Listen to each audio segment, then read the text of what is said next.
들에게 저런 애정과 칭송을 받는 것. 그때서부터 저는 박정희에 관한 비밀을 탐구하기 시작했습니다. 제 나이 31살 4년차 젊은 기자. 박정희 대통령 탐구의 비밀은, 박정희 대통령 리더십의 비밀은 진정성이었습니다. 왜냐? 진정성이 없으면 도저히 일어날 수 없는 일들이 일어나고 있었기 때문입니다. 박 대통령의 9년 3개월 비서실장을 지낸 김정념씨, 건강이 악화돼서 손가락을 제대로 쓸 수 없는데 연필을 쥐고 박정희 대통령의 제안책을 쓰기 위해서 새벽에 일어나서 하루 종일 책상에 매달렸습니다. 구 반포아파트 구석에 있는 오원철 전 경제수석을 제가 찾아갔습니다. 제5공화국 정권에게 정치적으로 보복을 받아서 오원철 경제수석은 사실상 세상을 포기하고 있었습니다. 저를 안 만나려고 했습니다. 그런데 제가 사정을 해서 오원철 경제수석을 한 번, 두 번, 세 번씩 만나는데, 만날 때마다 거의 죽었던 오원철 경제수석이 다시 살아났습니다. 자기 집안 구석구석에 다 쌓아놨던 박정희 대통령과의 중화공업 건설 자료를 나에게 보내주면서 하나씩 보여줄 때마다 죽은 오원철이 살아나기 시작을 했습니다. 나중에는 완전히 세상에 다시 나왔습니다.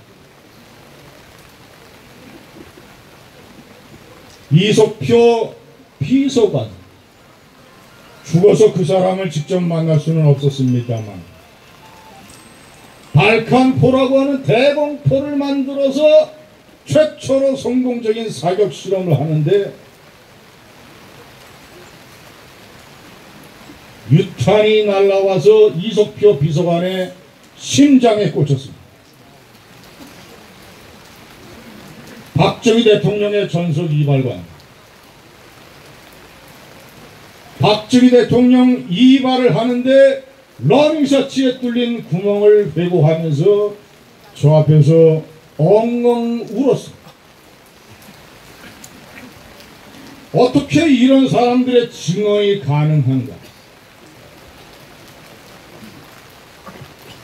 한때 여러 사람들의 마음을 속이고 강압과 돈으로 사람들을 일순간 움직일 수는 있어도 세월이 12년이나 지나서 아무런 이해관계가 없는데 젊은 기자에게 저렇게 자신들의 심장을 내놓으면서 박정희를 증언하는 이 나라. 저는 박정희 대통령의 진정성이 없으면 도저히 일어날 수 없는 기적이라고 생각을 했습니다. 자신의 사생의 인생관을 대한민국이라는 공동체의 발전에 맞춰보겠다라고 하는 조준의 진정성. 내 한 번 맞춰서 수천 년 헐벗고 가난한 이 민족을 한번 잘 살게 해보겠다고 하는 신념의 일관성. 현실적인 국가 통치 능력, 군사적인 경략, 사람을 골라서 쓰는 선구안, 내 무덤에 침을 뱉으라고 외쳤던 역사의식, 인생 자체가 진정성이었고 그런 신념의 진정성이 있었기 때문에 100명이나 되는 사람들이 제 앞에서 박정희를 얘기를 했던 것입니다. 제가 진정성을 확인하니까 박정희 대통령의 모든 것이 이해가 됐습니다. 좌파는 박정희 대통령을 공격합니다. 친일파라고 공격을 하고 일본 육사를 나왔다고 공격을 하고 헌정 질서를 뒤엎어버리는 쿠데타를 저질렀다고 공격을 하고 유신 독재로 독재 정체를 자행했다고 공격을 합니다. 박정희 대통령의 진정성을 이해하면 그 모든 것들 다 가지에 불과하다는 것을 알게 됩니다. 박정희 대통령은 거대한 나무였습니다. 거대한 나무의 줄기는 진정성이요, 국가에 대한 애국심이요, 자기 자신을 버리는 설선수범이었고, 그 줄기와 뿌리에 비하면 나머지 친일파요, 쿠데타요, 독재라고 하는 것은 작은 가지에 불과합니다.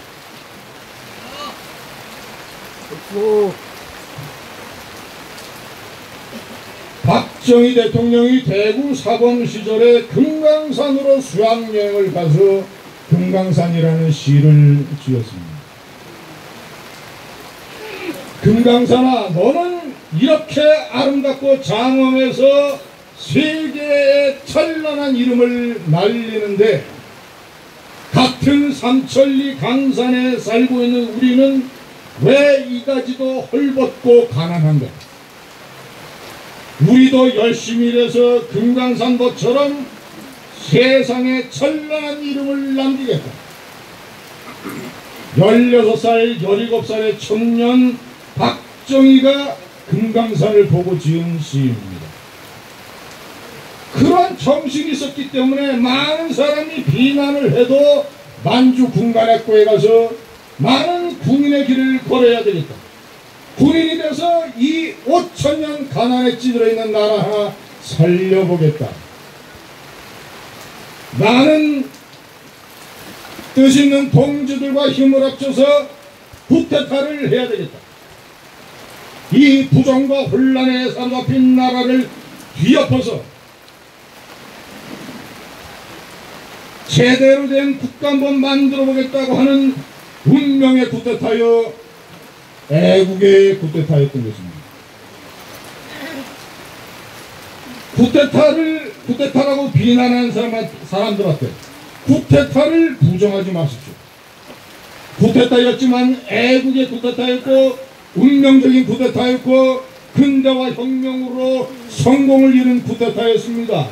그래서 저는 5.16을 쿠데타로 태어나서 혁명으로 죽었다고 얘기합니다. 세계사에서 박정희 대통령뿐만 아니라 일본의 메이지 유신, 이집트의 나세르, 터키의 케말 파샤, 페루의 벨라스코 장군, 모든 사람들이 군대를 동원해서 위로부터의 혁명을 완수해서 그 나라들을 구했습니다. 유신 정치는 독재 정치였습니다. 유신이 독재였다라는 것을 부인하지 마십시오. 하지만 자랑스러운 운명의 독재이자 자랑스러운 애국의 독재였습니다. 인간이 성공하려면 젊은 날의 한때의 연애의 욕망을 절제하고 방탕으로부터 자기 자신을 자제해서 공부를 열심히 하는 계엄령을 자기 인생에 내려야 됩니다. 대한민국을 한 인간으로 비유하자면 박정희 시대의 대한민국이 그런 계엄령이 필요한 그런 젊은 날의 나라였기 때문에 박정희 대통령의 유신 독재는 김일성, 김정일, 김정은의 탐욕 독재가 아니라 이 나라를 구하고자 방법론으로서 채택했던 운명의 독재여 우리 민족의 운명에 내렸던 애국의 계엄령이었던 것입니다. 진정성이 이 나라를, 이 위대한 나라를 살리고 건설을 했는데 좌파 무도한 정권이 이 나라를 만국의 벼랑끝으로 몰고 가고 있습니다. 박정희 대통령은 대통령 집무실에 에어컨이 있는데도 에어컨을 켜지 않고 창문을 열어놨습니다. 창문으로 파리가 들어와서 박 대통령은 파리채로 파리를 잡았습니다. 대통령 집무실에 파리채가 있었던 나라가 대한민국입니다. 그렇게 자기 자신의 존귀는